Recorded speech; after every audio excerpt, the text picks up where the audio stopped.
Donc on va noter de 1 à 10 des traitements médico-chirurgicaux qui ont été réalisés sur certaines célébrités. Farah Abraham. Alors, je ne sais pas qui c'est. Ah, ouais. Non, pas Je la du connais tout. pas plus. Là, clairement, c'est une injection des lèvres qui est beaucoup trop Importante, trop importante. Déséquilibré.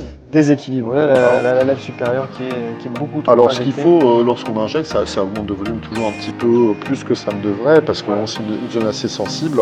Il y a toujours un petit œdème réactionnel. Mais là, on est un petit peu au-delà des limites. On a un grand déséquilibre. Alors, est-ce qu'ils ont injecté dans la coronaire? Est-ce que c'est une réaction? On va voir. On voit pas d'ici s'il y a des problèmes de nécrose ou quoi que ce soit. En tout cas, là, comme ça déséquilibre complètement le profil de son visage. Tout à fait.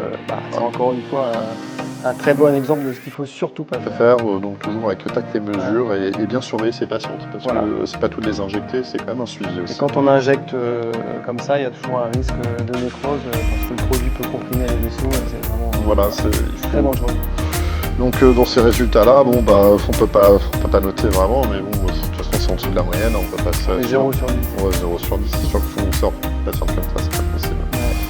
Nicole Kidman, très bonne actrice encore. Elle vieillit très bien. Elle vieillit très bien, moi j'aime bien, je suis toujours charmé, j'adore ses rôles en plus, c'est une belle actrice. Nicole Kidman, là contrairement à Donatella Versace, on part quand même d'une base qui est quand même plutôt correcte. Elle part d'une bonne base.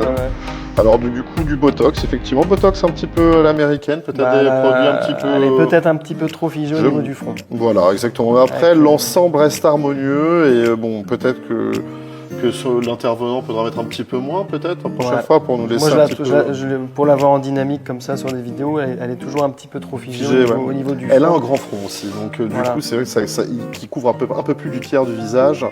Donc du coup qu'on fiche sur une trop grande partie, effectivement ça mange un petit peu l'expression. Et c'est dommage pour une actrice parce que c'est ce qu'on attend un petit peu d'un acteur, c'est qu'il nous donne de l'émotion. Elle perd un peu de ses expressions. Après elle a des pommettes qui sont injectées, il en faut pas plus. Il en faut pas plus, je pense que il y a un petit manque d'équilibre, mais globalement le résultat peut être satisfaisant. Et puis il faut pas oublier la notion culturelle. Aux États-Unis, c'est quelque chose qui serait noté 8 sur 10, 9 sur 10. Nous en France, on est toujours dans le naturel. Un petit peu moins quand même. Un petit peu moins. Donc effectivement, on va baisser la note, on va mettre à 6 sur 10 parce que nous avons des critères culturels un peu différents de nos amis américains. Et donc ça nous plaira pas forcément. Voilà, dans la médecine esthétique française, c'est vrai qu'on aime quand même les visages qui restent en mouvement, qui sont pas aussi figés que ça. Et là, c'est un peu le mauvais côté. Ça la change. On va plisser les yeux pour dire c'est pas bien. Si vous souhaitez nous contacter pour des indications de médecine esthétique ou de chirurgie plastique, n'hésitez pas à nous joindre à Cléo par téléphone ou par mail ou via les réseaux.